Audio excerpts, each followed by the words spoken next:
Iran की बड़ी कामयाबी, अमेरिका की बड़ी शिकस्त, एक 2 हफ्ता जंगबंदी, पाकिस्तान के वजीर आजम शहबाज शरीफ के कहने पर, लेकिन ड्राफ्ट पाकिस्तान में नहीं, कहीं और ड्राफ्ट किया गया था।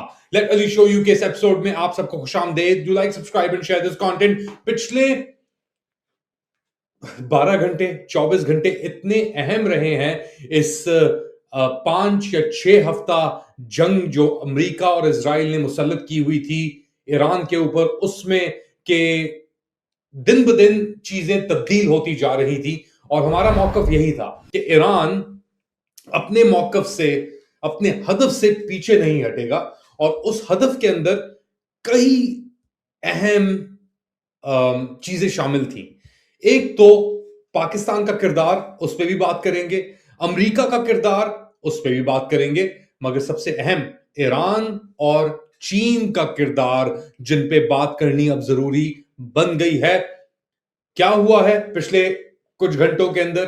पहले तो अमेरिकी सदर डोनाल्ड ट्रंप का जो ये 10 दिन का एक डेडलाइन कह लें, अल्टीमेटम कह लें, जो उन्होंने ईरान को दिया था कि अपना हरमुज खोलो और अपना जो मिसाइल प्रोग्राम है और एटमी जो प्रोग्राम है या जो मटेरियल है उसको फौरन ही हमें हाथ में दे दो, यानी उसको अपने कंट्रोल से हमें दे दो। अब क्या हुआ उसके बाद? उसके बाद डेडलाइन थी पहले पीर यानी 6 अप्रैल 2026 की। उसको एक्सटेंड किया गया 24 घंटे से 7 अप्रैल 2026 को, मंगल के रोज। और शाम 8 बजे की वो डेडलाइन थी, 8 बजे वॉशिंगटन डीसी में। और डेडलाइन अप्रोच करते करते डोनाल्ड ट्रंप ने बड़ी धमकियां भी दी। ट्रूथ सोशल के ऊपर जाके ये कहा कि मैं ईरान की जो सिविलाइजेशन है उसको मैं तबाह कर दूंगा। और ब्रिजेस की बात की, पुलों की बात की, सिविलियन इंफ्रास्ट्रक्चर की बात की। और अपनी धमकियां और धड़ल्ले ऐसे मारे उस वक्त कि बस तबाही अनकरीब है। शायद नहीं हो, लेकिन तबाही अब अनकरीब है अगर ईरान ने मेरी बात नहीं मानी। मगर उल्टा क्या हुआ फिर? उल्टा यह हुआ कि जैसे जैसे वो घंटे घटते रहे और वो डेडलाइन सामने आती रही, पाकिस्तान के कठपुतली वजीर आजम शहबाज शरीफ की एक ट्वीट सामने आई, एक पोस्ट सामने आई। और वो बड़े मरहलों में सामने आई। मैं आपको पढ़ के भी सुना देता हूं कि उसके अंदर क्या कहा गया था, किस तरीके से वो प्ले आउट हुई है। बड़ी एक इंटरेस्टिंग चीज है। Diplomatic efforts for peaceful settlement of the ongoing war in the Middle East are progressing steadily. सिफारती कोशिशें एक पुरअमन इख्तिताम के लिए जो मशरिक वस्ता में जंग छिड़ी हुई है या जारी है, उसको खत्म करने के लिए चल रहे हैं, मुस्बत तरीके से रवा हैं। Strongly and powerfully with potential to lead to substantive results in near future. और बहुत ही मजबूत और ताकतवर तरीके से वो शायद कुछ रिजल्ट्स भी पैदा कर दें अनकरीब। To allow diplomacy to run its course, I earnestly request President Trump to extend the ceasefire by 2 weeks, and I request my Iranian brothers to open the Strait of Hormuz for those 2 weeks as well. अच्छा, ये तो उनकी tweet हो रही थी, मगर जब आप अब ये जाके आप देख सकते हैं कि जो चेंजेस हुई हैं एक्स के अंदर, उसके अंदर क्या हुआ है। तो एक उसकी जो पहला ड्राफ्ट निकला, 1 मिनट के अंदर अंदर ये 3 ड्राफ्ट उन्होंने आगे किए। तो उनके उसके अंदर पहले लिखा होगा draft Pakistan PM message on x.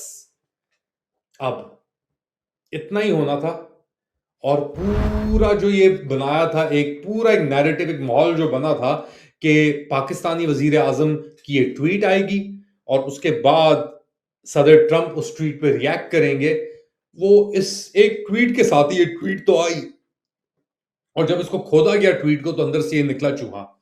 और इस चूहे ने हाथी जो खड़ा हुआ था ट्रंप, उसको गिराया तो नहीं, मगर पूरे जो ये एक प्रोसेस चल रहा था पाकिस्तान के अंदर पिछले 2 हफ्ते के अंदर, उसके ऊपर सवालिया निशान डाल दिए। क्योंकि पाकिस्तान अपने आप को एक न्यूट्रल बेसिकली फैसिलिटेटर कह लें, मीडिएटर कह लें के तौर के ऊपर पेश कर रहा था पूरी कार्रवाई के अंदर ईरान और अमेरिका के दरमियान।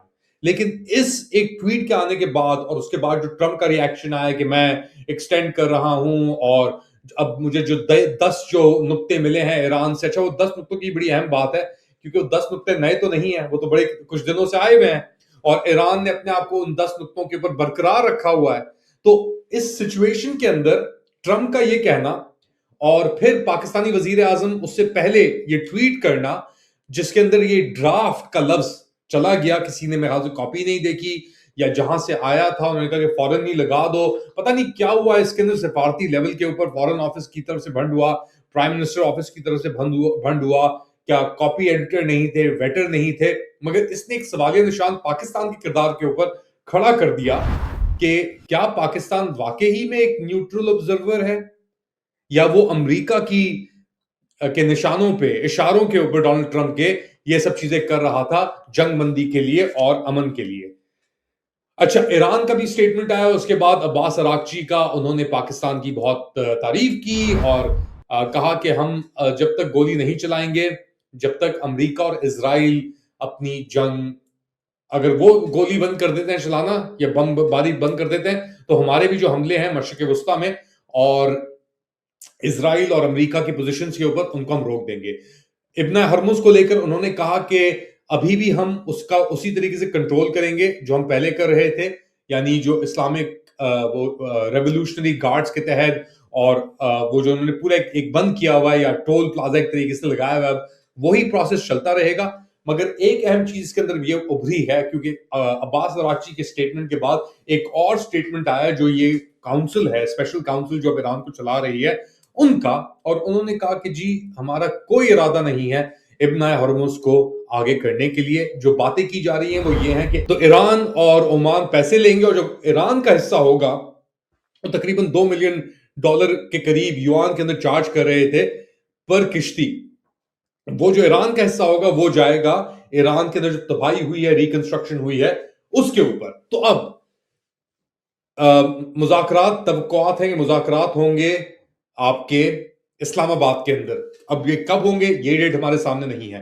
पाकिस्तानी ट्विटर के ऊपर या सोशल मीडिया के ऊपर एक आग सी लगी हुई है, वो कह रहे हैं कि जी पाकिस्तान की कामयाबी है। दूसरी जानिब कुछ जो प्रो पाकिस्तानी हैंडल्स भी हैं बैनुल अक़वामी सतह के ऊपर, वो भी इसको पाकिस्तान की कामयाबी कह रहे हैं। दूसरी जानिब हैंडल्स हैं जो कह रहे हैं कि पाकिस्तान की कामयाबी नहीं है, इसने पाकिस्तान के ऊपर से पर्दा उतार दिया है इस पूरे मरहले के अंदर। तो एक तो पाकिस्तान की किरदार के ऊपर बड़े सवालिया निशान अब खड़े हो गए हैं, एक पाकिस्तान की कामयाबी के ऊपर भी बड़ी तालियां और फैसिलिटेशंस दी जा रही हैं, मगर सबसे बड़ा विनर इसके अंदर है ईरान।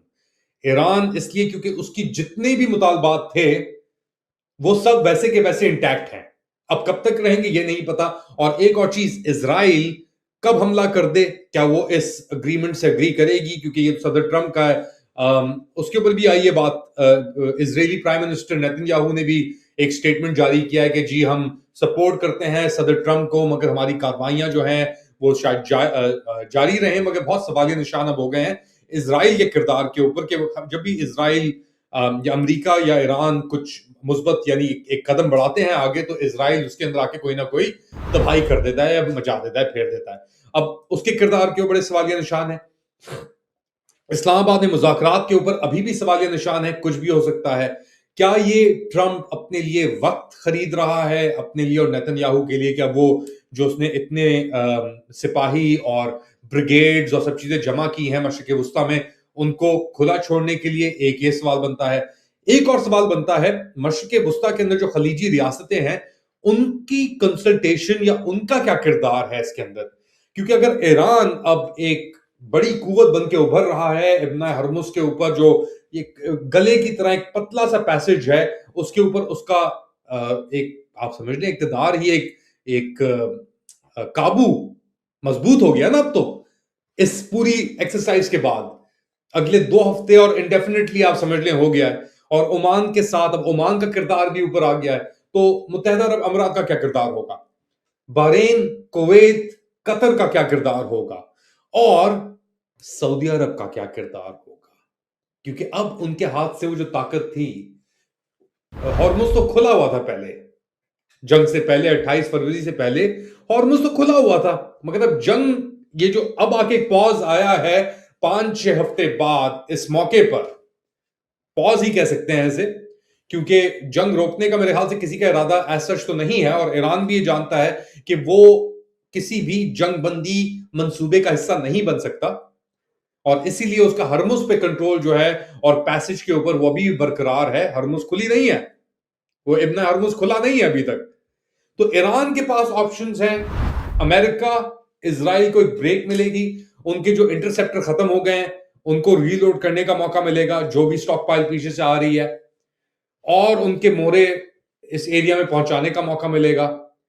पाकिस्तान को क्या मिलेगा ये हमें नहीं पता। अभी तो तालियां मिल रही है पाकिस्तान को, वाह वाह हो रही है कुछ तरीकों से। अच्छा, हम पे भी तनकीद हो रही है कि तुम तो सर्व खा के अब अपना मर जाओ, या आपने सर्व खा लिया है, या तुम एक खड्डा खोद रहे हो, तुम कह रहे थे ये नहीं होगा। नहीं, मैं ये नहीं कहता ये नहीं होगा, मैं हमेशा से कह रहा था कि ये ईरान के कहने पे जिस तरह ईरान चाह रहा है उसी तरह होगा, और वही हुआ इवेंचुअली। जिस तरह ईरान चाह रहा था ये ईरान की टर्म्स के ऊपर हुआ है, ये ना पाकिस्तान की टर्म्स के ऊपर हुआ है, ना ये अमेरिका की टर्म्स के ऊपर हुआ है, और ना ही ये इजराइल की टर्म्स के ऊपर हुआ है। पाकिस्तान और अमेरिका और इजराइल की टर्म्स अब जो हमें बात नजर आती है वो एक ही थी। वो चाह रहे थे 10 दिन पहले जो ये पेट्स की मीटिंग भी हुई थी, इसाक डार उस वक्त लीड ली हुई थी, इसके अंदर बाय द वे शहबाज शरीफ और फील्ड मार्शल आसिम मुनीर ने लीड ली लिएज करने में, इस चीज को करने में। मगर उसके अंदर भी ईरान ने, और इंटरेस्टिंगली ये भी खबर आ रही है कि चाइना का बहुत बड़ा किरदार था इसके अंदर।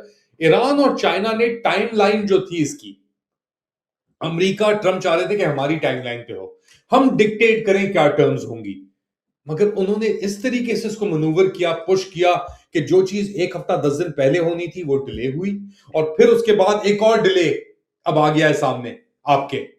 तो इस पूरे डिले के अंदर ईरान ने अपने टर्म्स पे नेगोशिएट किया, ट्रंप को अपनी ही थूक के चाटनी पड़ी, क्योंकि वो जो डिमांड्स कर रहा था 15 के, ये खोलो, ये करो, ये करो, ये करो, ईरान ने तो कह दिया हम ये नहीं कर रहे। हाँ, हमारा चाइना गारंटोर है, उसने कहा है कि आप थोड़े ठंडे हो 2 हफ्ते के लिए, मगर जंग हमारे लिए अभी भी जारी है, उनकी जो काउंसिल कह रही है।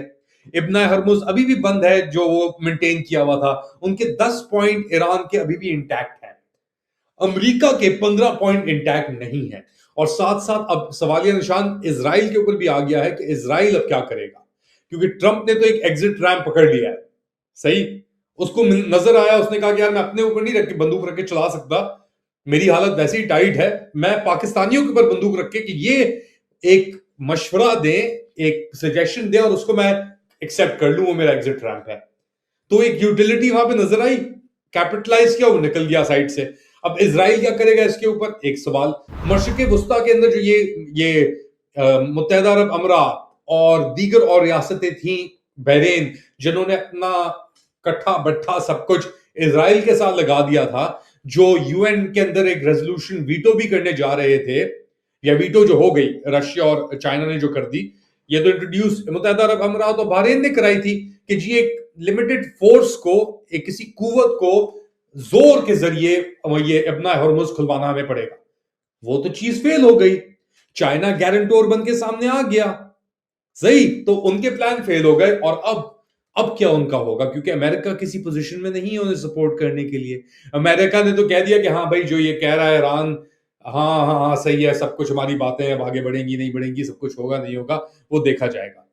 तो एक बहुत इंटरेस्टिंग सिचुएशन अब डेवलप हो गई है, पाकिस्तान के लिए भी बहुत एक इंटरेस्टिंग डायनामिक सिचुएशन पैदा हो गई है, क्योंकि एक तरफ तो इन्हें तालियां मिल रही हैं, दूसरी तरफ जो इनके दोस्त हैं मशरिक वस्ता में, मुत्तहिदा अरब अमीरात, जो पैसे दिए हुए थे वो लेने भी हैं, सऊदी अरब, उनके वो भी नाराजगी है, क्योंकि वो चाह रहे थे कि भाई आप कमिट करें अपने ट्रूप्स और दीगर जगहों के ऊपर। तो पाकिस्तान ने अपने वो दोस्त खो दिए हैं, एक स्ट्रेटेजिक सतह के ऊपर पाकिस्तान इस्तेमाल भी हुआ है, और ईरान के अंदर भी शुबात होंगे, शक और शुबात कि भाई पाकिस्तान में चलो इसके अंदर तो वो इस्तेमाल हुआ है, हमने भी इस्तेमाल किया है।